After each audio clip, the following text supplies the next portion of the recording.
Hello good people and welcome back to Level Up Your Tactics. Anna Kramling is one of the most renowned and admired chess content creators in the realm of YouTube and Twitch. And as often as she mentions it, in her household there are two grandmasters, her mother and her father. In this game, we're going to look at this ultra-sharp tactical game by her dad, Juan Manuel Belon Lopez, where unfortunately he does end up losing an extremely tense and heroic struggle. But it's rife with tactical ideas. And there's one specific position in the game that has immortalized itself in the tactical chess puzzle books alike. Let's boost that ELO, let's get it! Round 1, fight!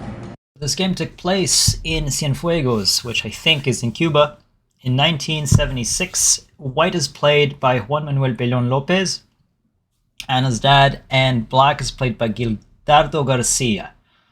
This is an exciting one, full of tactical ideas. If there's one specific position I'd like to kind of focus on. Oh, before I forget, if you find this content helpful, it's helping you in your chess journey, and it's tolerable, well, please leave a like and sub. You have my gratitude. Let's get started. All right, white starts with e4, c5 by black, the Sicilian defense. Knight to f3, d6, d4, c takes, knight to f6, attacking the pawn.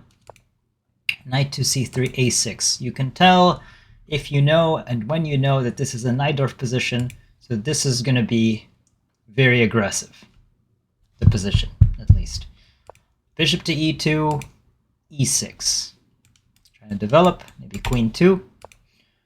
Queen to c7, f4, not wasting any time, gonna push through. Bishop to e7, king to h1, and now knight to c6, developing the knight. Bishop to e3, castle, king, queen to e1. Ideas here, ideas of a shuffle. Knight to a5, trying to gain control of the c4 square, and see if there are any pokes in the position as well. Rook to d1, now b5, attacking once, twice, 3 times the c4 square. e5. Here we go. Tension established. Hitting. What to do? D takes e, f takes e. This is now an open, semi-open file. Queen takes. Now, Mr. Belon Lopez and his dad sacrificed a pawn for activity. When you take in the middle and the bishops are ready, hits the queen, right? Queen to c5. Knight to f3, a very, very principled way of developing the bishop, also attacking the rook. And now bishop to b7. Bishop to b4. We have to give that an exclamation point, because you can't capture here, and now both your pieces are attacked. And this comes with a very nice kind of idea, a rangy move. That after queen takes, bishop takes. And Mr. Belon Lopez and his dad set up a trap here that if you recover with this, instantly black will be in a world of hurt. Because then you have knight to c6. Attacking both. So you reroute, takes and takes. And this one simple idea, because the rooks are ready,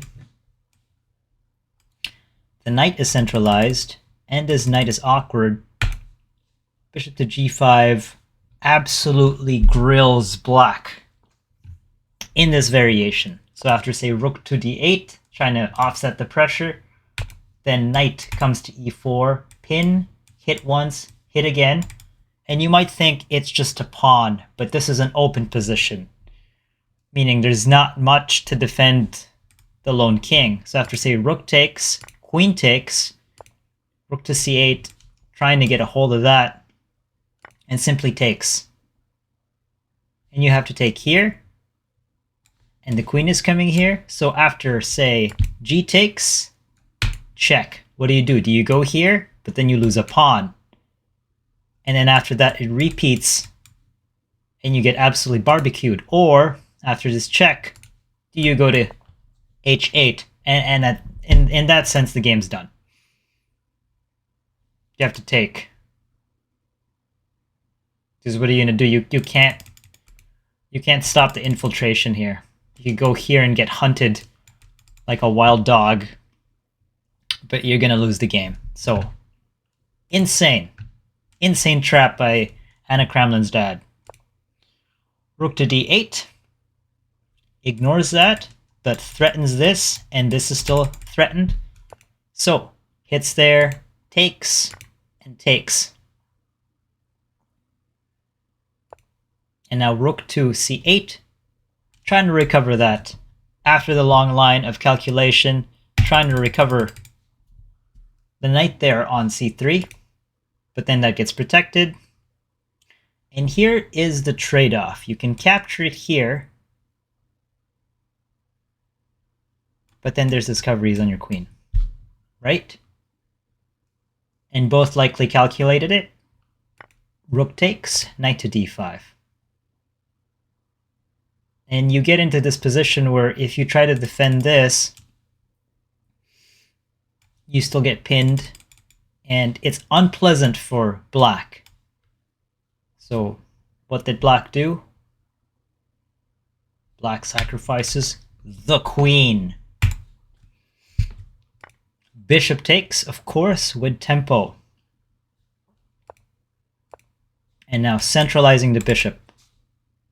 Believe it or not, the supercomputer, my machine, I like to think my machine's pretty decent, Stockfish 16, believes the position is even, because black does have activity even though it is down material. Rook to d3, counter rook to c4. Queen to f3, blocking this, because there's a battery on f7. And takes, grabs the c file. g3, rook to c1. Takes and takes. And now rook to c2. And now king to h3, trying to stay away from this now just lone rook. A decently centralized set of pieces. And the position is even according to the machine. But here, Mr. Guillardo finds an extremely nice is an understatement, an extremely savage tactical resource. Because the illusion of safety in chess is, well, it's an illusion. If you're creative and if you're always on your toes, he finds the move g5.